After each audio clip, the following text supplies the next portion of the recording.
वहीं उन पांचों की नज़र स्वयं पर थी जो अपने सर्वोनेट को डांट रहा था। स्वयं ने उसे देखते हुए कहा, तुम्हारी नौकरी तो गई समझो। तुम्हें एक काम दिया था, वह भी तुम ठीक से नहीं कर पाए। यह सुनते ही सबके मुंह खुले की खुली रह गए। इतने से काम के लिए भला कौन सी नौकरी निकालता है। लेकिन निष्ठा को तो इन सब से कोई फर्क ही नहीं पड़ रहा था। वह बस आराम से अपनी चॉकलेट खाने पे बिजी थी। उसके आसपास क्या चल रहा था यह भी उसे समझ में ही नहीं आ रहा था। निष्ठा के दोस्त जहाँ पहले उसके फूड स्विंग से हैरान थे, वो अब स्वयं की हरकत पर और भी ज़्यादा हैरान रह गए। वो बेचारे सच में कुछ समझ ही नहीं पा रहे थे। निष्ठा ने अपनी चॉकलेट फिनिश की और उठकर स्वयं को देख बोली, उसे डांटना बंद करो। उसने तुम्हारा कहा काम कर तो दिया है, अब मुझे वो अच्छी नहीं लगी। इसमें उसकी गलती थोड़ी ही है ना। स्वयं उसे देखने लगा तो निष्ठा फिर से बोली, उसे डराना बंद करो। तुम्हें सिर्फ दूसरों को डराना ही आता है। स्वयं उसे हैरानी से देखने लगा। आखिर आज उसे हुआ क्या था। निष्ठा ने उसे देखते हुए कहा, उसे जाने दो, परेशान मत करो। स्वयं कुछ कह नहीं पाया। उसने अपने सर्वोनेट को वहां से जाने का इशारा किया। वह बेचारा जल्दी से अपनी जान बचाकर वहां से भाग गया। तभी निष्ठा का फोन बजा।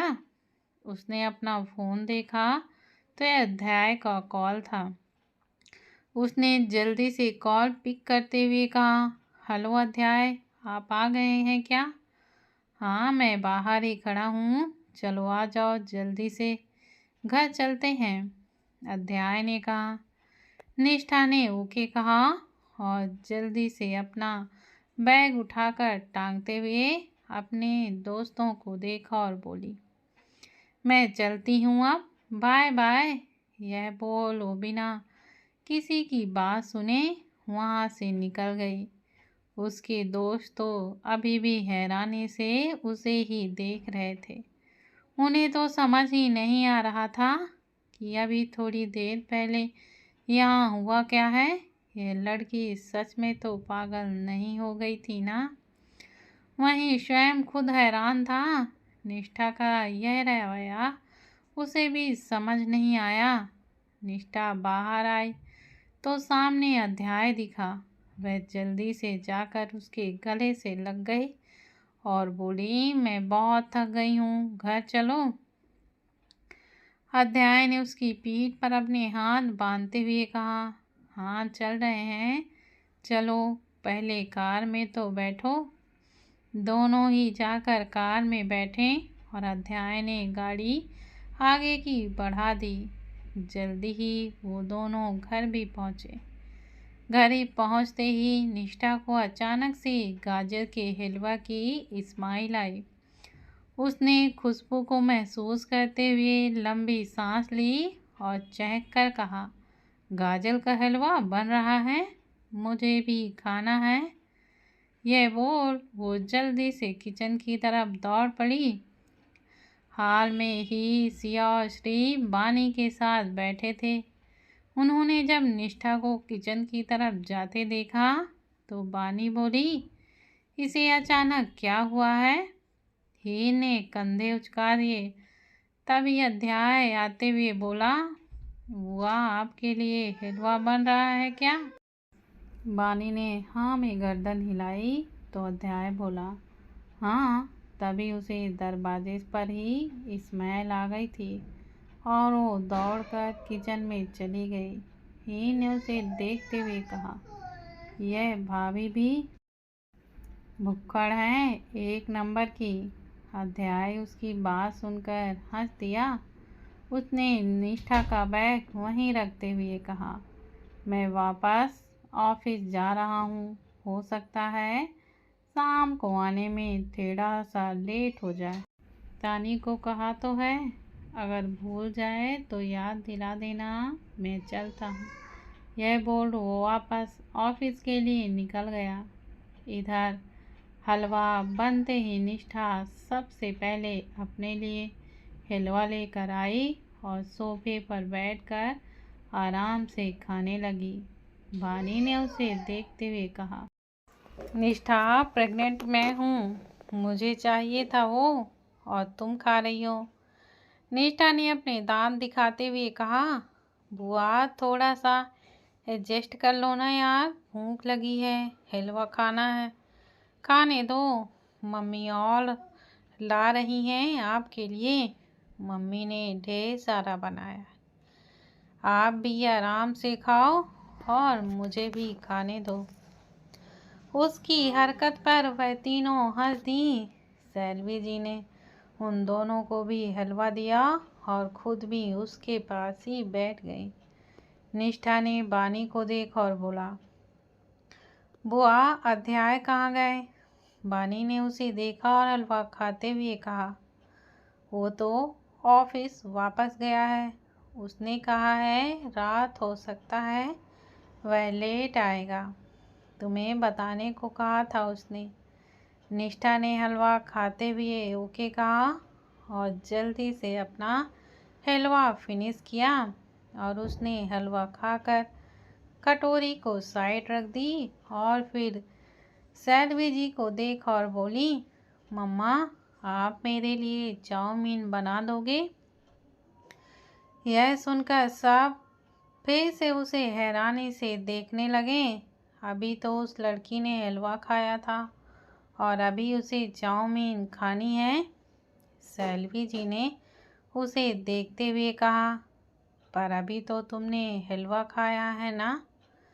निष्ठा ने जल्दी से कहा, हाँ वह मीठा था ना, अभी मुझे चटपटा सा खाने का मन कर रहा है। सेल्वी जी ने अपनी गर्दन ना में हिलाते हुए कहा, क्या करूं मैं इस लड़की का, दिन पर दिन बच्ची बनती ही जा रही है। निष्ठा उनकी बात सुनकर उनसे लिपट गई। 2-3 दिन आराम से बीत गए, लेकिन निष्ठा की क्रेविंग ने उसको पागल करके रखा था, पर हर कोई उसकी डिमांड पूरी कर रहा था। राम और सिया के बीच में सब कुछ सॉर्ट आउट हो चुका था। हाँ, इन दिनों दोनों यहीं पर रुके हुए थे। वैसे भी राम नहीं चाहता था कि वह अकेले रहकर सिया उन सब बातों के बारे में सोचते हुए अपने ही जख्मों को कुरेदती रहे। इसलिए उसने सोचा कि वह यहाँ रहेगी तो ज़्यादा ही अच्छा रहेगा। एक रोज रात को जब अध्याय घर लौटा तो निष्ठा मुंह फुलाए बेड पर बैठी हुई थी। उसने टाइम को देखा, 11 बजे को आए थे। वह अक्सर सो जाया करती थी, आज अब तक जाग रही थी। अध्याय उसे देखते हुए कहा, तुम अब तक सोई नहीं क्या तानी, क्या हुआ? निष्ठा ने उसे घूरा और बेड से ऊपर खड़े होते हुए तकिया उठाकर उसकी तरफ फेंका। अध्याय हैरान था।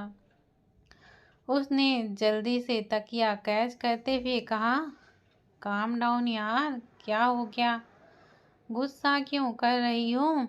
निष्ठा ने उसे घूरते हुए गुस्से से कहा, सब कुछ गलती आपकी है, सब कुछ आपका किया धरा है, आप बहुत गंदे हो।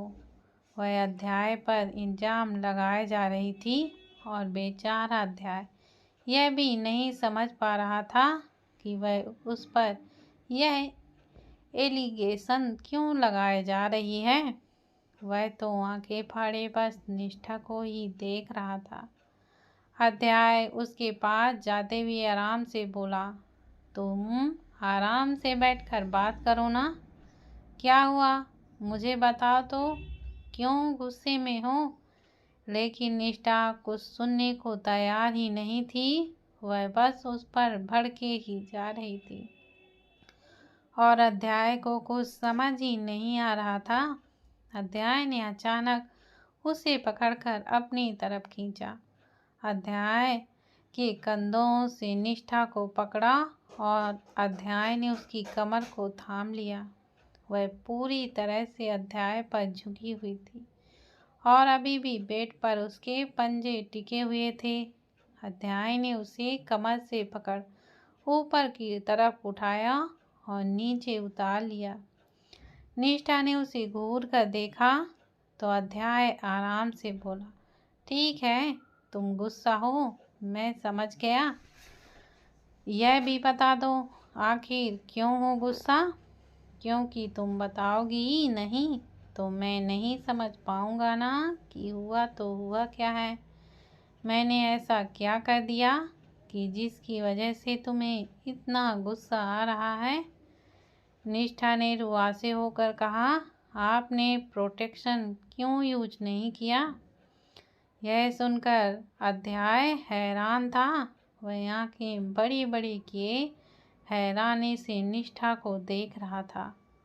वह क्या बोले जा रही थी? क्या उसे खुद भी सुनाई दे रहा था?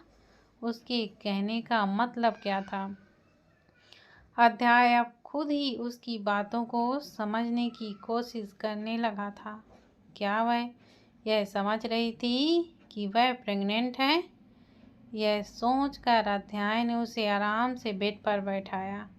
अध्याय ने बेचैनी से उसे देखा और बोला, निष्ठा क्या हुआ है? साफ साफ बताओ मुझे, ऐसे गोल गोल बातों को मत घुमाओ। मुझे इस नाम से मत बुलाओ, मुझे चिढ़ होती है।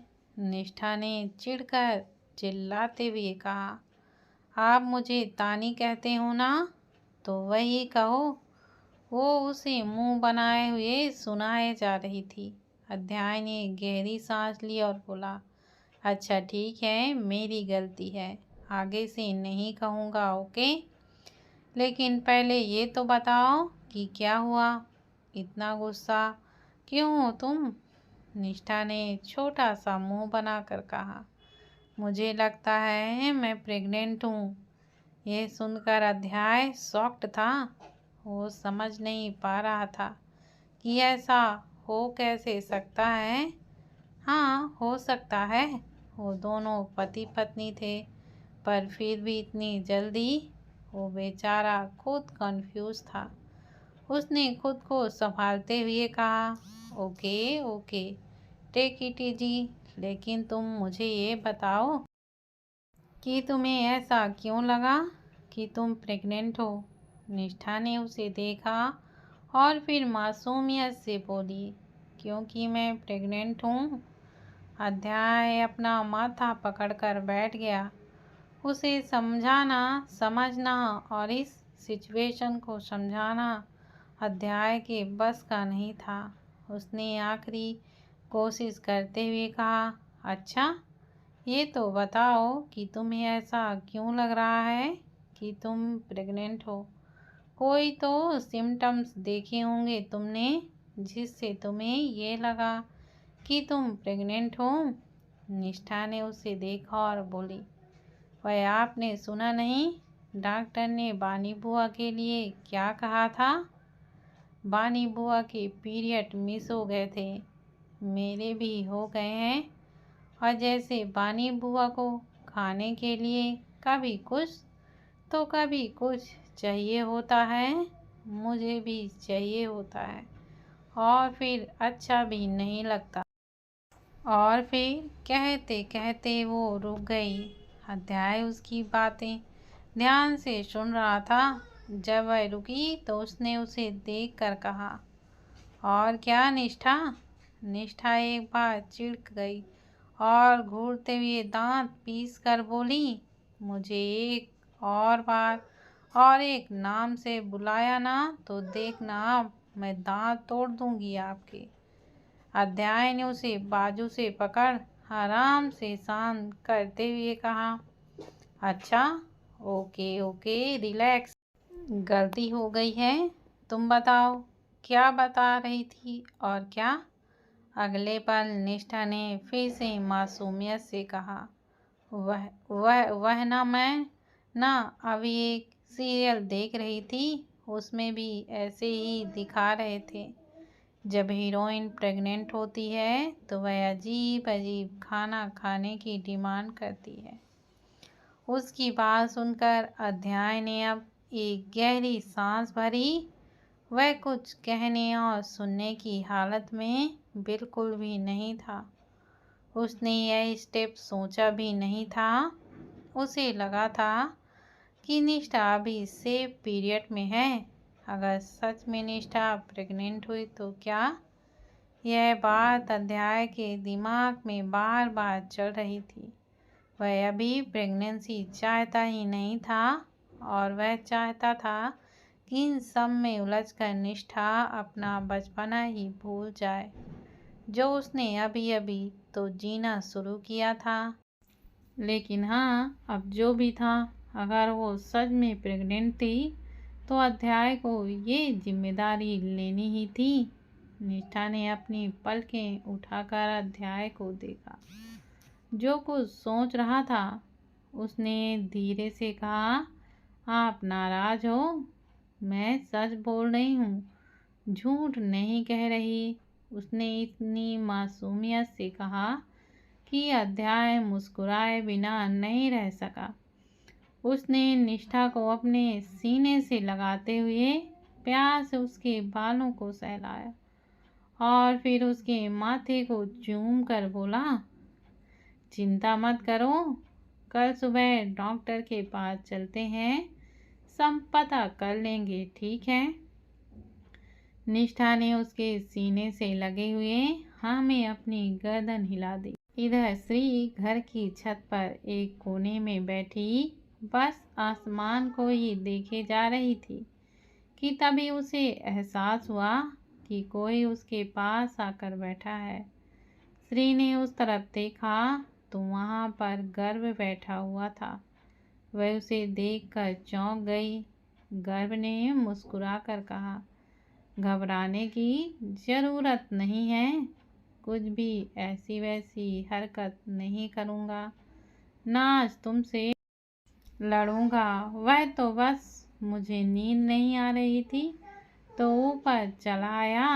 मैं अक्सर यहाँ पर आता हूँ, लेकिन आज तुम्हें देखा तो सोचा कि कुछ बातें ही कर ली जाए। स्त्री ने कुछ भी नहीं कहा और वापस चांद को देखने लगी। गर्भ ने उसकी नज़रों का पीछा किया और फिर मुस्कुराकर बोला, यह चांद भी मेरी तरह आधा अधूरा है। स्त्री ने उसे देखने लगी, फिर बोली, तुम कहाँ अधूरे हो? इतनी बड़ी और प्यारी सी फैमिली है तुम्हारे पास, तुम्हें पूरा करने के लिए, फिर भी तुम यह बात बोल रहे हो। गर्भ ने उसे देखा और अगले ही पल कुछ हैरानी से बोला, फैमिली तो सबके पास होती है यार, इसमें क्या स्पेशल है? मैं तो सोलमेट की बात कर रहा था। श्री ने उसकी सिर्फ पहली बात सुनी थी, फैमिली तो सबके पास होती है। उसके होंठों पर एक दर्द भरी मुस्कान आ गई और उसने गर्दन झुकाकर धीरे से कहा, नहीं, सब इतने भी लकी नहीं होते, सबके पास फैमिली नहीं होती है। उसके चेहरे पर वह उदासी गर्व से छुप नहीं पाई। वह उसे देख कुछ परेशान सा हो गया। उसने स्त्री को देखते हुए कहा, हे, क्या हुआ? तुम ऐसे क्यों बोल रही हो? सही तो बोल रही हूँ, तुम्हारे पास एक प्यारी सी फैमिली है, हर कोई एक दूसरे से इतना प्यार करता है।